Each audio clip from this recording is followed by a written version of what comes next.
mo, Yo. Ano? Ayaw mo na? Pagod ka na? Go. Sabi mo na. Okay mga tropa, nandito na tayo. May panibago na naman tayong dideliveran ng case Cropec dito sa may Parian. Napuntahan na namin to.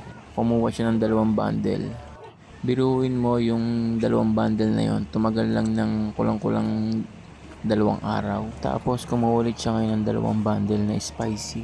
Ang bilis daw kasi naubos ng spicy, kaya dinalawang bundle na niya yung kuha ng spicy. Ang kagandahan dito, sobrang daming tao sa lugar na to, kaya mabilis maubos. Pati pag natikman mo tong case Cropec, talaga mapapaulit ka, lalo na pagka may suka. Baka ikaw na lang yung makaubos.